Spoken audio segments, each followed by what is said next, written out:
Good morning, Dr. Breggin. It's so good to actually finally get together. I'm excited to be able to interview you today. Yes, you look wonderful and full of life on the video here Well, on that's the screen. I feel I've like I'm just kind of getting to see you. yeah, I've just returned from a 5-day cruise to Bermuda, so I'm well rested and raring to go. So um, I have read two of your books, and I'm very excited to learn that there's a third in the works. So we'll talk about that as we go forward. One of this is the Mental Health and Happiness Summit. So our theme is about improving one's mental health, not just thinking about the absence of mental illness, but certainly what people can do to improve their current state of mental health. We all have some degree of mental health. We're either on the great end of the continuum and we're doing well, or we're at the other end and we're not doing so well. But we're talking about what people can do to actually improve their state of mental health. So one of the questions I'd like to ask you is, how do you define mental health? How do you define happiness? Well, interestingly enough, I think it's a mistake to try to use either one of those terms. Great. I want people to have marvelous lives. So when Awesome. people come to me, I think in terms of, you know, what do you really want out of life? What were your biggest dreams? And do you still have them? And how would you like to live your life? And a person can be really down and out when they come to see me. Maybe they're on 4 psychiatric drugs and we're withdrawing them, and they're in just terrible state of anxiety. My approach is we're not aiming at something called normal. We're aiming at you having the life you've always wanted to have, and maybe even better than you ever imagined. A life where you're not driven by guilt and shame and anxiety and anger or numbness, but where you're actually driven by your principles, your ideals, your hopes, your aspirations. And right away, I talk about love.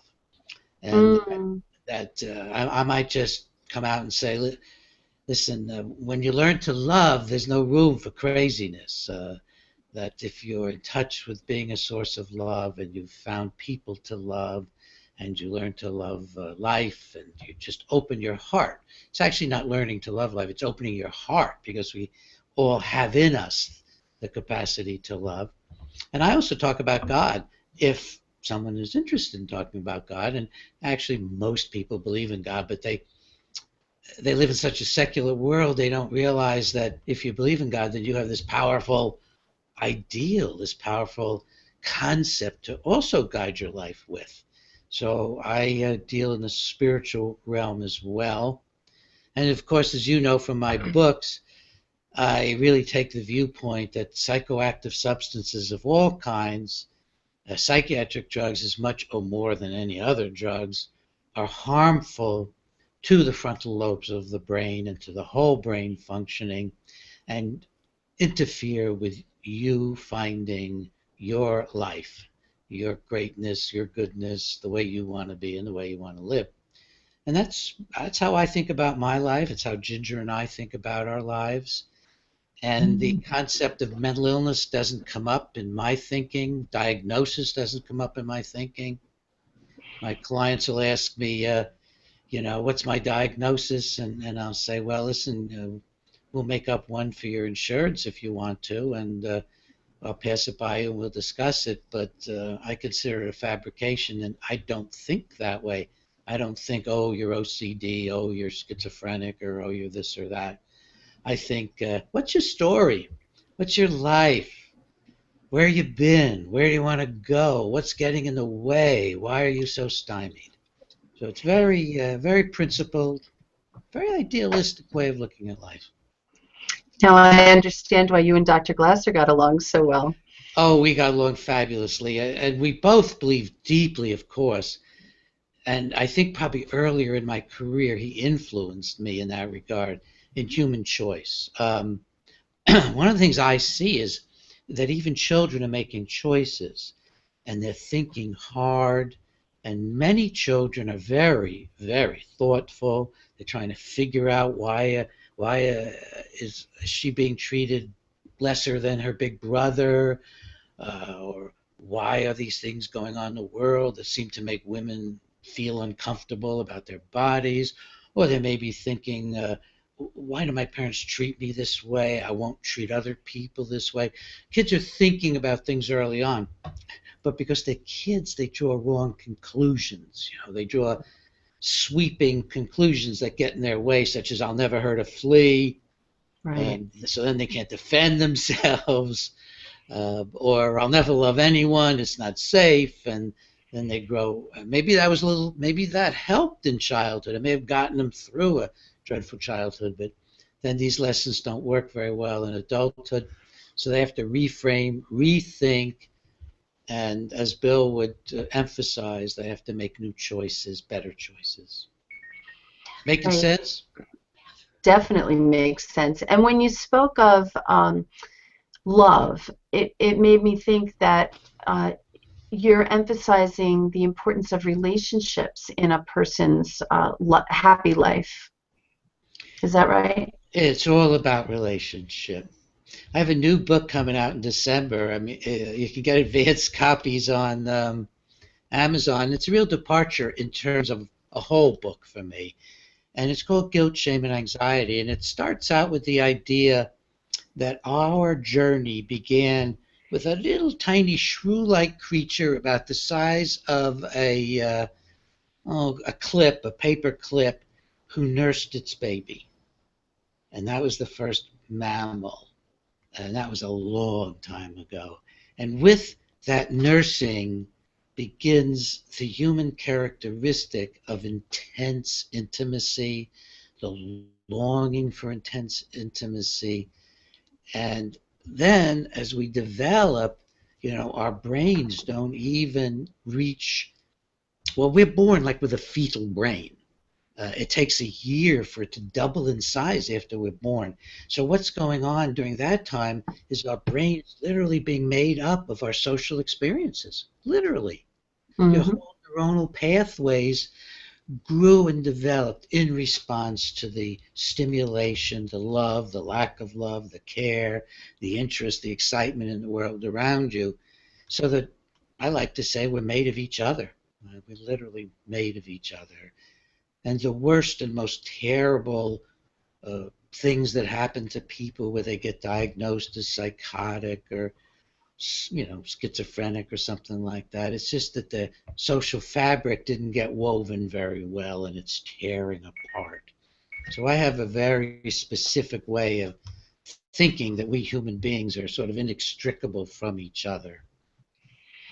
Make sense?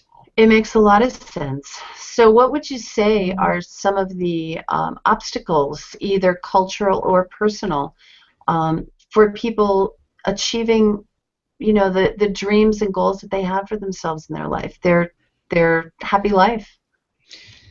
Well, I develop a whole, I think it's basically a new theory in guilt, shame, and anxiety. And that is that we actually evolved biologically to have guilt, shame, and anxiety. And the reason we evolved that way was because we're both the most loving creature on earth and the most violent. So here, you go back 500,000 years and we're cooperative, we can band together, and then we can kill a mammoth with Right. pointed sticks. We're so ferocious. And very likely we killed off some of our competitors. There were other kinds of human creatures around, not just the Neanderthals. So we have this tremendous capacity for violence. So how could we possibly raise children? How can we live in intimacy when we're also primed to be the top of the carnivore chain as time goes on? And I think the answer was that natural selection favored those of us who would feel guilt, shame, and anxiety about asserting ourselves in family and personal relationships. So we're born, and I'm giving you now what I call with a theory of negative legacy emotions. So we're Mm-hmm. born with this capacity to be triggered into guilt, shame, or anxiety. And we all are in every culture. There's no question every culture has shame and anxiety. The only question is guilt quite as predominant in some of the early cultures, but nobody doubts that it's a built-in, if you look at it, built-in and culturally expressed. So what I encourage people to think about is that your guilt, shame, and anxiety has nothing to do with you personally. Take a new look at it. Hmm. See it as evolution's blundering efforts to manage a very violent creature who also loves intimacy, and view it as something that you can learn to understand. Guilt, shame, and anxiety, I view them as nature's anger management, and they don't work very well because it's natural selection working pretty haphazardly over millions of years, really long before Homo sapiens, working on the early bipeds, the early folks trying to stand on two legs. And that means that guilt, shame, and anxiety aren't good guidelines for mature living because they're gross enough to be literally built into your system, built in so much that there's an actual physical blush we get when we have shame. There's symptoms we get when we have anxiety. They're literally instincts. And then when they're triggered in childhood, as I mentioned earlier, the child has no idea what's happening. If it's not before the age of reason, it's pretty early in the age of reason for the child. So I really urge my clients to not believe when they feel guilty they've done something wrong. It probably has nothing at all to do with good ethics.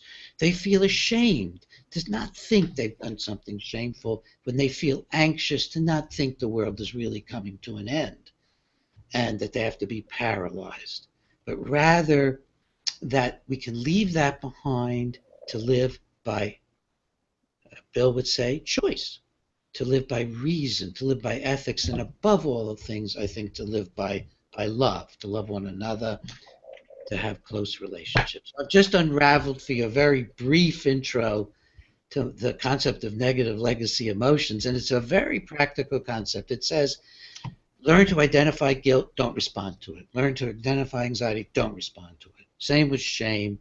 Instead, begin to substitute, like you were making a garden, garden those weeds out, and begin to develop instead positive, loving approaches. And I have a definition of love that I've used for a long, long time. It's not perfect. I'm not the second coming or the third. Just anybody who can define love perfectly is really is godlike That's qualities. right. But I define love as joyful awareness. If something you become aware of makes you happy, it's love. It brings Mm. you joy.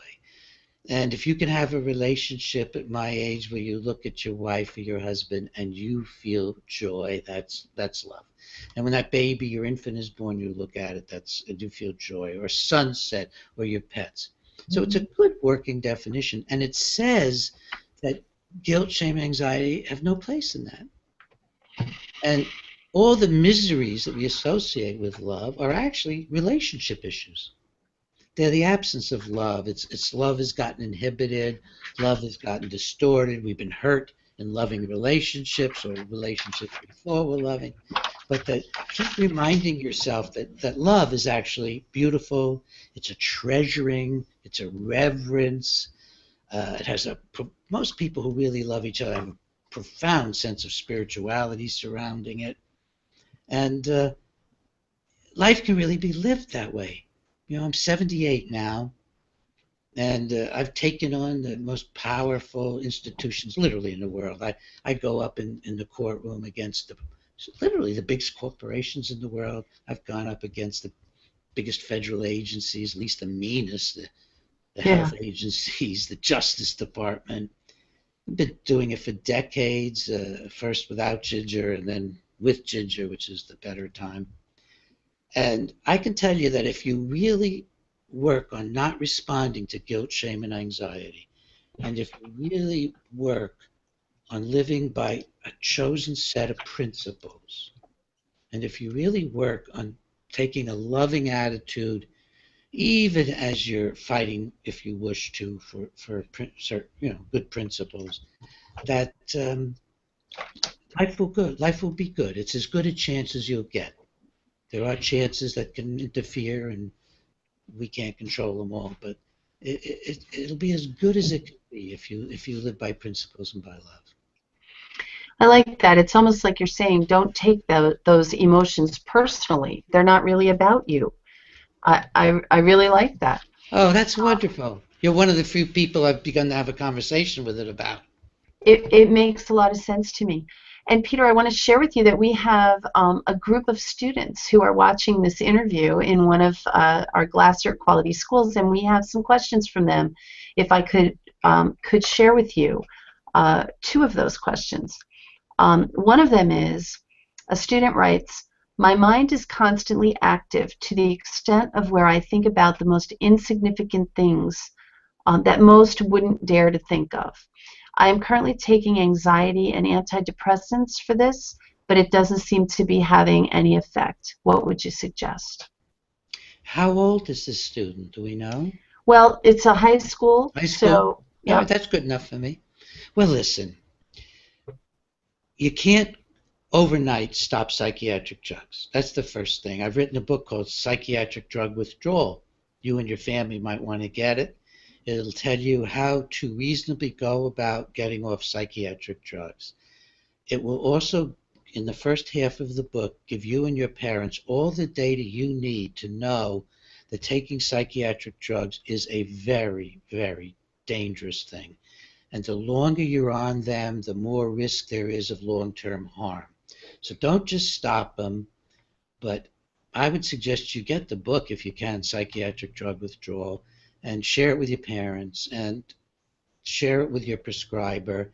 If your prescriber doesn't want to take you off drugs, I think you should find another doctor, maybe a pediatrician or a nurse practitioner, because young people are not helped by these drugs. Anti-anxiety drugs they end up making you more anxious. Antidepressants end up making you more depressed. The brain doesn't like them. The brain fights back and makes things worse. Now, you're describing me when you describe somebody whose brain is just going all the time, all the time, all the time. Hey, you're describing Ginger, my wife. We live together and our brains go all the time, all the time, all the time. You're raising your Yeah, head. me too. That's power. Love how active your brain is and start to think about, if I could actually put my brain to work on anything I want, what would it be? Is it computers? Is it novels? Is it art? Is it philosophy? Is it engineering? Architecture? Think about what you love and put that really active brain to work on just eating up this universe, because you got a special brain you were gifted with. You're special in that regard. And I don't mean special in this new hokey way. Oh well, we're especially disabled. You're especially marvelous to have a brain that you can barely control. I can tell you, at my age, I can still barely control my brain. I sometimes feel like I'm riding on a wild horse, and then my wife is riding next to me, and we can barely hold hands as we're charging along.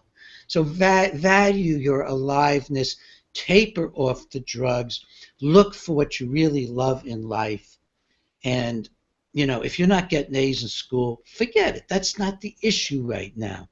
The issue right now is for you to find what you love in life.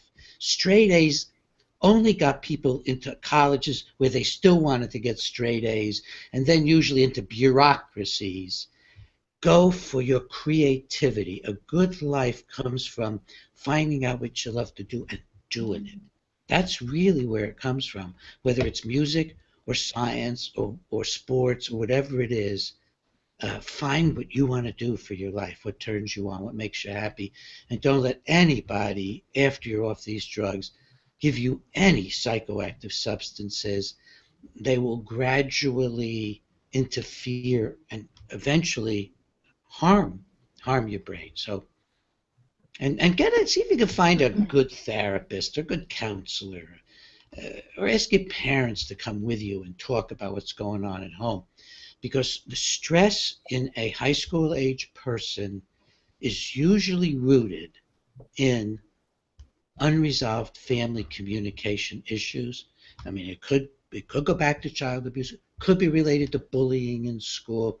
You got to look at your life and see but you want to figure out how to have a better life. And it may involve asking your parents to go with you to a family therapist, a family counselor. So I'm talking without ever having met you, but having that active brain really keys me in. It does. I feel an affinity to it myself. One of the things Dr. Glasser said was that psychotropic drugs, taking psychotropic drugs is like taking Novocaine for tooth decay. It can mask the symptoms and help you feel better temporarily, but it doesn't really get at what is the cause or the root of that. So I think you're also speaking to that. Um, Yeah, Bill, by the way, gave me the nicest endorsements for my books, and on several of them, and we see very similarly about a lot of things. I would go even further and say that psychiatric drugs are much worse than Novocaine. Novocaine wears off and leaves you with your normal functioning. The effects of psychiatric drugs do not necessarily wear off if you keep taking them. Secondly, psychiatric drugs really suppress the brain. They're mhm. not just making you feel better, they're making you think you feel better when actually you feel less. The uh, basic long-term effect of all psychoactive substances, marijuana, alcohol, this, taking stuff, when you're out with your friends, half of which you don't know what it is, all the psychiatric drugs, the long-term effect is you become less able in your brain. I call it the brain disabling effect. But at the same time, you don't know it. You may even think you're doing better than ever, and I've written about that as well. And it's all in psychiatric drug withdrawal, by the way. But in fact, you're fooling yourself. I call it intoxication anosognosia. That's a scientific term. ah, Medication spellbinding is the term I use for the public. You get spellbound into thinking you're better on the drug, but if somebody really loves you and talks with you, they will find you less present, you're less enjoying life, and you're probably not having a loving life on the drugs. well, thank you, Peter. We have another question. A woman asked, how do you suggest starting the journey to love yourself again? Ah, Where do you start? by letting go of that journey, it doesn't work. Loving ourselves is what we do when we've been so wounded we don't dare love anybody else. So I would suggest that you let go of looking in to love yourself and decide to become the person you want to be, at which point you won't be thinking about loving yourself. You'll be thinking about loving other people. And you'll be getting self-esteem from your accomplishments. This self-love business, I think, and even self-esteem to some extent, is a mistaken idea. And I think Bill would agree with me about live by good principles. Don't think about loving yourself. Decide, all right, I've been injured. If you're thinking about loving yourself, you've been injured. You've been injured here and there in your social life, in your childhood probably. And instead think, well, I got so injured, I'm thinking about how do I love myself. Instead, reach out, love other people, find useful work, useful studies, be principled. And I believe that if instead of loving yourself today, listening to me, you decide you're going to shine love on everybody you meet today, the waitress in the restaurant, your friends, your teachers, uh, anybody who wants to make eye contact with you if you're in a safe place like a small town. I don't know about a big city. And just shine. Decide for yourself, I'm tired of being inhibited, and start shining on people. And you may find that you're not thinking about self-love. You're thinking about, wow, when I was pleasant to this person who's rather a casual acquaintance, they just brightened up. I have power. Your power isn't in self-love. Your power is in loving other people, living by good principles, and pursuing the things you love. And then one day you'll say to yourself, gee, I haven't even been thinking about myself, let alone loving myself. I'm just chugging along, having a good life. You know, I do therapy still, 5 hours a day, 6 hours a day, a few days a week. And I tell my patients I can't be crazy at all during the day because I have to care about them. So if they walk out caring about other people, they won't be crazy either. It's actually true. It can be very hard work. Uh, Hard work to let go of the guilt, shame, and anxiety, understand the abuse, make the good choices. But if you're thinking about important things and good things, and your mind is just going to grow and your heart's going to grow, and you won't worry about loving yourself. Does that make sense to you, Kim? It really does. It really does. And I know that, I don't spend a lot of time myself thinking about how to love myself, but I sure spend a lot of time loving my children and loving my grandchildren and loving my friends. So that may help explain why I'm happy. Well, it does. It Yeah. does. I think of Aristotle, who was unraveling one of his great philosophies, and he said, but what he couldn't figure out, since happiness was about, the rational mind, why these old women babbling together at the well looked so happy. Well, those old women babbling at the well knew something he didn't know. That's They right. probably loved their husbands, they certainly loved their children and their grandchildren, and they had a little community of their own right at that well. That's right. That's right. So we have another question from someone who said, you mentioned religion as a way to go about finding your way. I heard you mention spirituality, which is something a little bit different, but this question says religion. However, however, the way this person sees it is that religion has guidelines that force restriction on your lifestyle, not necessarily the free will we all seek as human beings and seeking to be our own person. What are your thoughts about this? Well, I really do have to be careful, more careful than I am, because when I talk about God, I'm not talking about religion at all. Right. Not at all. And religions are created by human beings. Human nature leaves much to be desired. And even when religions have really good sound principles, I mean, certainly the Christian, I'm Jewish, by the way, but certainly the Christian ideal of love one another and love God is a great ideal, I do believe. But by the time you get through institutions and human beings, you can end up with anything from massive sex abuse to frightening people with hell. So what I would say to the person who asked me about religion is, if you've been wounded by religion, don't let it wound your spirituality. Let yourself find your way, your personal way of finding a relationship to something greater than yourself. And it's the opposite of self-love. Love something greater than yourself. Yes. Not the opposite, but it just leaves it in the dust. Like your car is gone and that whole thing is back in the dust of self-love somewhere. And let overcome the wounds that were inflicted on you by your religion. And it's entirely possible that there were kernels of truth within your religion that you might choose to emphasize. And some people do find that they can find a temple or a church or some other religious setting in which they find a meaningful community. For me, it's nature. I get up in the morning, I live on a lake, I walk outside, and right away I'm thinking, thank you, God, for letting me live here in this wonderful piece of the world.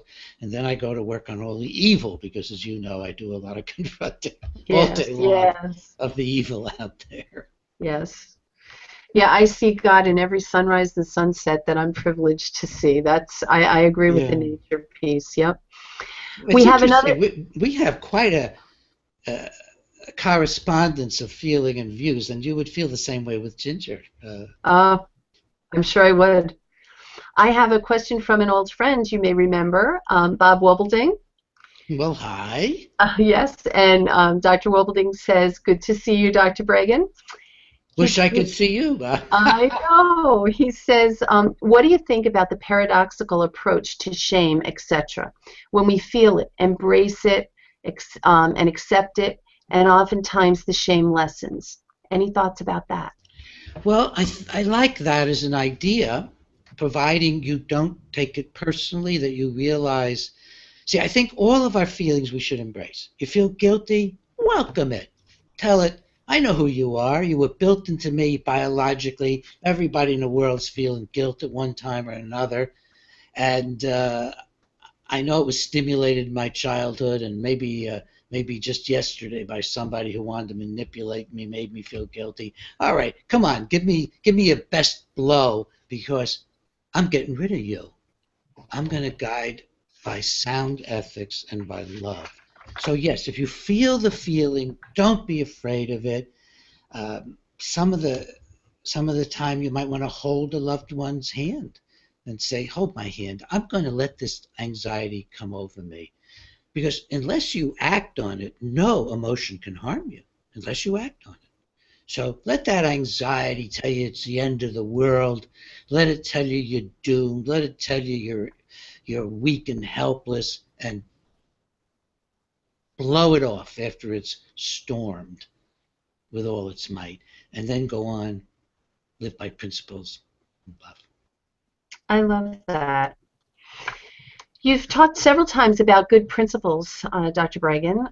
Can you give us some examples of what good principles are? Are they individual? Are they global? What would you say about that? Well, I think the good principles are not really complicated. I think that if you're living by empathy, it's a really good question. If you put yourself into the shoes of the other person and think about how you would wish to be treated if you were sane, you have to Right. put in that kind of, if I'm feeling sane, how would I want to be treated? You won't go far away. I mean, the moral philosophers of the 17 and 1800s were talking about that we're social beings and that our ethics come best of all from what they used to call sympathy and fellow feeling, and which we now call empathy. And I try my best, even if I'm on in a mode where I know what I'm doing is causing hurt to somebody. I'm in a lawsuit against a drug company. I'm being cross-examined by an attorney whom I don't plan to let him overwhelm me, and I'm standing up for myself, or I'm doing something that I know. I'm speaking in public about somebody or a belief system I don't agree with. I try to not hurt directly. There's going to be indirect hurt, unintended consequences. But if you try to live by the empathic principle, do unto others as you have others do unto you, and even better, do unto others as a loving person would do. And keep that in mind. And life gets really easy. Combine that with honesty. Be honest. Be honest. There are going to be times, I mean, if you're a Jew like me and the Nazis have a gun on you, you might want to say, oh, no, I'm a Christian while you go for your gun. So I'm a believer in toughness and strength, but in almost all situations, honesty. And especially where you're in a friendship or you're in a contract or you're in a courtroom or you're public speaking where white lies don't go, you be honest. So if you keep coming back to honesty and love as your guiding principles, and to try to do as little harm as possible, but don't let that stop you from speaking truth to power. Don't let it Mm. stop you from speaking truth. So I would say the empathic viewpoint and love is the starting principle, and honesty is extremely important. Then you get into things that life takes courage. I mean, Yeah. if you're not scared, you're probably not being honest or enough. And if you're not scared, and I don't mean anxious, I mean, looking at consequences. You're going to tell your husband, your wife, the truth about the marriage and how you want it to be. You want to tell your friends. And I have another principle I want to throw into this, which is in my book, Okay. Guilt, Shame, and Anxiety. By the way, all of this, everything we're talking about, this is marvelous. I haven't done this before. Is from the new book, Guilt, Shame, and Anxiety. And you can get you can get advanced copies on Amazon. You can order it. It comes out December 4th. That's why I've been talking about it. But this is just too embracing of the book. I have a principle I call the unconditional right to emotional self-defense, or Mm. the inalienable right to emotional self-defense. This will help a lot of you go a long way if you really pay attention to this. You have the right not to be caused pain by other human beings. Now, unless a human being is dependent on you, like your child, or you're a therapist, or you're a doctor, and you're treating somebody, in almost all our relationships, you have the right to say, if you don't treat me with respect and kindness, I'm not going to relate to you. I am going to keep a clean space around me. Now, if you begin to do that, you might realize that 9/10 of your friends you're not going to stay with. Because if you haven't been protecting yourself, you will have created around you a group of people who fight with each other and one-up each other and give each other a hard time. But if you begin saying, no, I want you to change if we're going to be together. I want you to always be talking to me with love and respect. That's another one of my principles. Always expect people to treat you with love and respect. And if they don't, call them on it gently and ask them to be different. And if they don't, unless you have some compelling moral obligation, and there aren't that many of those, just find people who will care about you. It's a really big key to having a wonderful life. I like that very much. We have another question from the students at Murray, if you will. This question comes from someone who says, what about people who are helped by psychiatric drugs? I have been on a low dosage of an antidepressant for a year after a severe episode of depression. The drug has helped me a lot, and I am now able to step down off of them. My depression was chemical. It was caused by a bad reaction to birth control, and I had a good relationship with my family and friends. Do you believe that there are chemical problems with the brain? There are chemical problems with the brain. Certainly, after, was she suggesting that this was a postpartum depression or hormonal from, do we know? She said a reaction to birth control, so I'm So a thinking. reaction to birth control pills, they certainly can make you depressed. However, nearly every depressed person that a psychiatrist sees does not have a biochemical imbalance until they see the psychiatrist, and within 10 minutes they will be given a drug which will cause a biochemical imbalance. There's no evidence that any routinely treated psychiatric disorder has a biochemical or genetic origin. That includes so-called schizophrenia, depression, bipolar, anxiety, you name it, PTSD. They all arise out of our psychosocial fabric, issues in our growing up, issues in how we conduct ourselves, difficulties in the way we've made choices, terrible circumstances and losses, not biochemical imbalances. Even now, the director of the National Institute of Mental Health has come out and said that first, the drugs don't work, and second, we don't have biochemical imbalances. A guy named Pies, who's a big editor of a psychiatric journal, has actually said no reputable psychiatrist believes in biochemical imbalances, which means they're all lying because they all say it. There's no evidence for it. The theory of biochemical imbalances was invented by Eli Lilly to promote Prozac. They bought and paid doctors to go around the country, even before the FDA approved Prozac, to tell people they had a drug that was going to correct biochemical imbalances in serotonin. They made it up in the PR department. Now, if you feel you've been helped by a psychiatric drug, the problem is, and I say this with all due respect to the questioner, it's very hard for the person to know whether they've been helped. Suppose instead you'd gone to your psychiatrist or your GP or your endocrinologist and said, okay, I'm recovering, I think I got depressed because of this birth control pill I took, and the doctor said to you, okay, well, the main thing we want to do then is get drugs out of your system. We want you to live healthy, eat healthy. I want you to report to me by telephone every night for a week about how you've exercised, what you've done to reach out to family and friends, how you're gathering support around you, and you learned a whole new way of handling depression by finding the strength to overcome it. I think that that would be much better. That is how I would handle it. I haven't started anybody on an antidepressant in my entire career, which goes back to 1968, of intensely treating patients. Knock on wood, thank God, I've never had a suicide in my practice. I've only had 3 attempts, 2 in 1968 and 1 a few years ago where somebody tried to harm themselves. And in 1968, I was depressed. I was going through a divorce.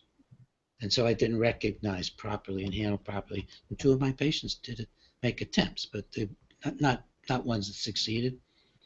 If you treat people without drugs, you do much, much, much better than treating them with drugs. The one thing we know is that if you put together all the antidepressant studies, not just the ones that the drug companies cherry pick, they don't work. They literally don't work. But if you look at the same studies, they cause depression. They cause suicidality. Imagine taking a drug that's proven to cause suicidality in your age group if you're young, and frankly, really it's all age groups, and yet it's not really proven to help depression. This is the crazy world we live in of the pharmaceutical industry and psychiatry. I tell people if you're depressed, not from a drug, but if you're depressed, the deeper you're more depressed, the more you must love life. Because why would you get so despairing? Why would you want to kill yourself? Why would you try to kill yourself? Because you have a disappointed passion. You have a frustrated life force that you've turned on yourself. Well, the degree that you have hated yourself in your life, I know from my personal life, you can love life that much because it's the same force. It just got frustrated and disappointed. So welcome to the world of passion. Let's hear your feelings. Let's hear what you want to do with your life. Let's hear why you want to hurt yourself. But I do think that also biochemicals can cause depression, but they don't cause the 99% the psychiatrists say. They certainly can cause depression. Alcoholism can cause depression. Stimulant drugs cause depression in children. Antidepressants cause depression. And in that case, you want to get off your drugs. Finally, you've been on these drugs a year. Get some help. Maybe read. Maybe if you can't afford to get your library or to get psychiatric drug withdrawal or get the ebook and find out about how to come off your drugs. Because long term, psychiatric, the antidepressants do just one thing that you don't want to happen. They're causing, in most people, permanent sexual, emotional love disabilities. You don't want that to happen to you. We have more and more research on that. So work your way off as gently as you can off these drugs. That's a mouthful, isn't it, Kim? It's a lot, but it's very helpful. I think it's really helpful. It's a great interview. I'm really something about looking at you and hearing these great questions has just got me going this morning. I know. I'm sorry we only have, the time that we have. It would be great to have longer. We have several more questions. I'd like to be able to get to all of them. Let's see how many we can do.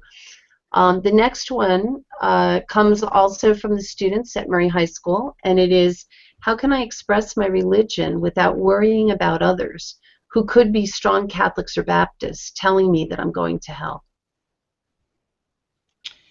Well, God gave us reason, or evolution gave us reason.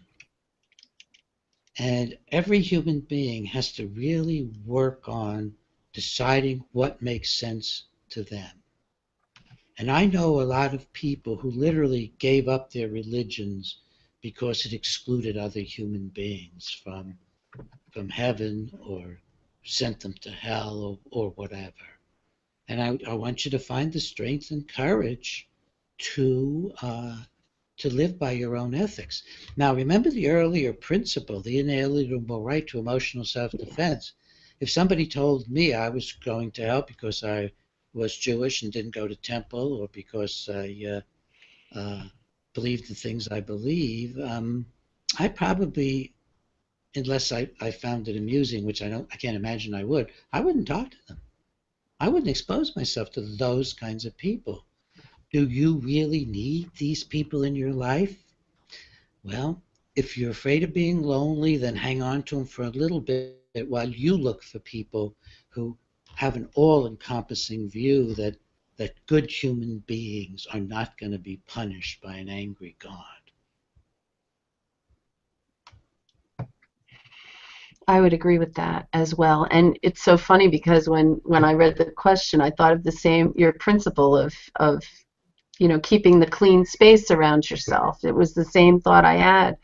It's really hard if you're in that situation and you're young and these may be your close friends, and when you decide I can't be around you, then you stand alone for a while until you're able to draw people to you who will support you and love you and respect you the way you deserve.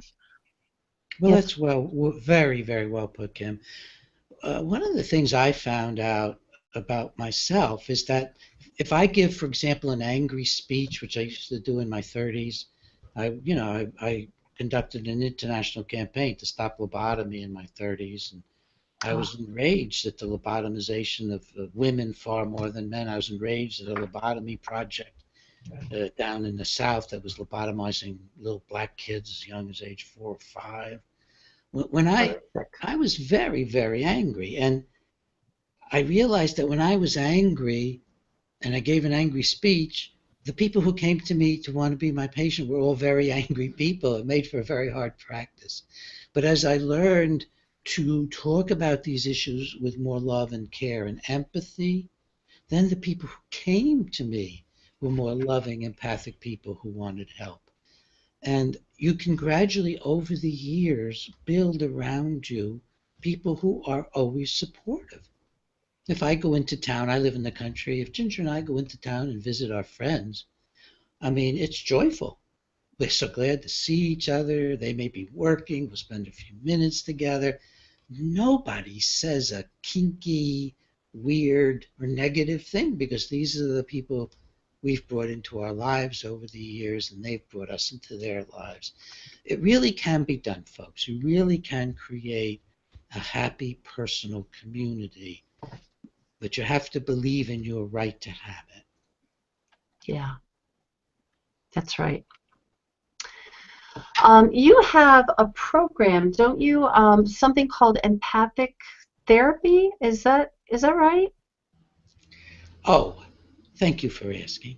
Actually, Ginger and I created a new organization a few number of years ago called the Center for the Study of Empathic Therapy because we feel that people need an organizing concept to bring together all the diverse groups, all the people who do therapy, and Bill has spoke at our conferences, uh, Bill Glasser, uh, and the idea behind it is that there are a lot of different approaches to helping people, but they need to have the common denominator of care and concern and treasuring and seeing the beauty, the good, the potential greatness in people.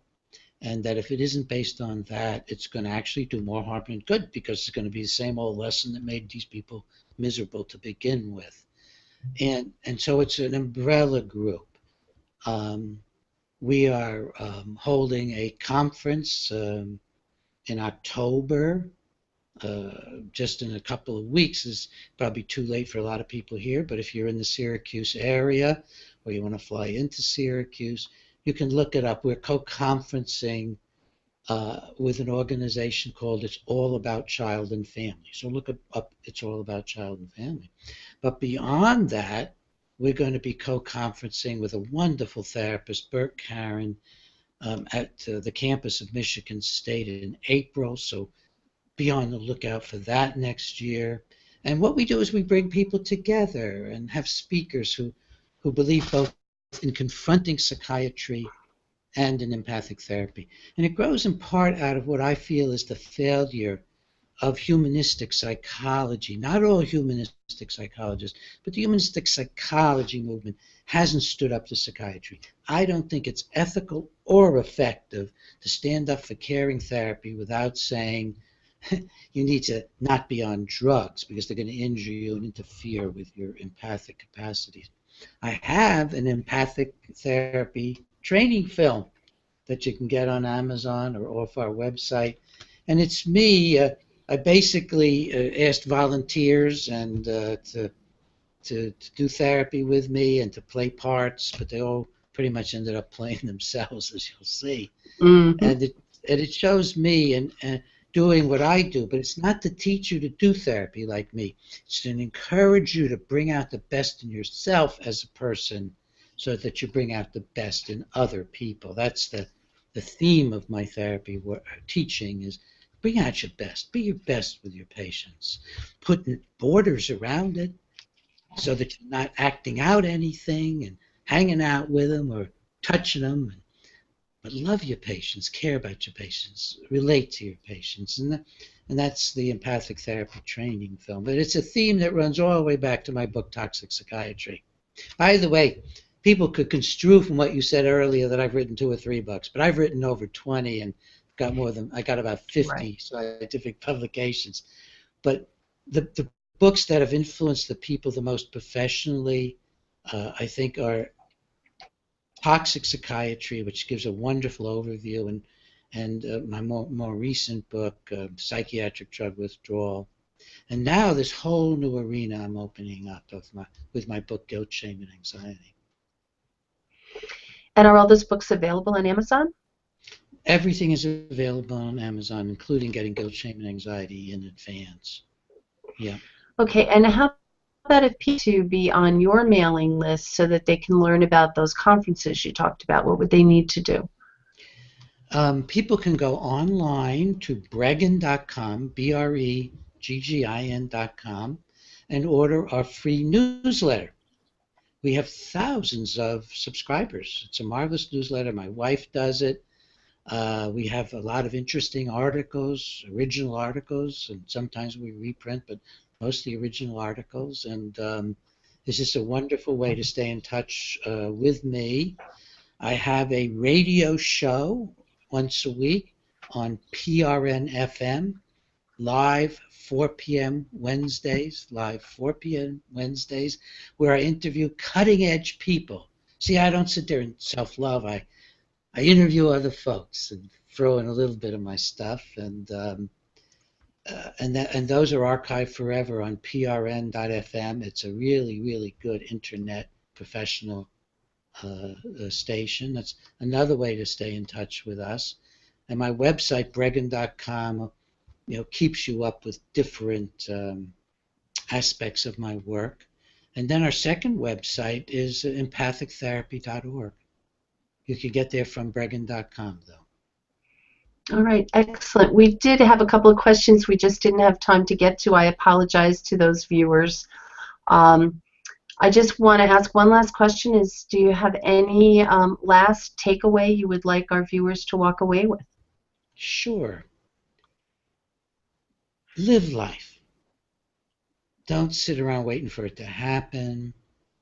Don't sit around feeling helpless and complaining. Don't ever believe you're stuck in an intolerable situation. Exercise your inalienable right to life, liberty, and the pursuit of happiness. Live ethically by love and by empathy, but don't make your life a sacrifice. It's not what it's about. Life is about giving the most you can, and you give the most you can when you don't let guilt, shame, and anxiety tell you what to do. When you decide where your heart takes you, what you believe in, what you love. Don't go for happiness. Don't go for self-love. Go for a great life that you live with really marvelous principles. And you'll probably get the most happiness you can from life, but don't go for it directly. Go for living by the best ideas possible. I think Bill Glasser would like that. I do as well. Thank you so much, Dr. Breggin. I've so enjoyed our time together, and I really am so grateful that you took this time to share with our audience. I've had a wonderful time. Thank you. All right. Well, we will talk again, I'm sure. In fact, soon I'm going to be on that radio show you talked about, so I'm looking forward to that. That's right. That's Listen right. in, folks. All right. So take care, and we'll talk soon. Bye Thank you. bye. Bye.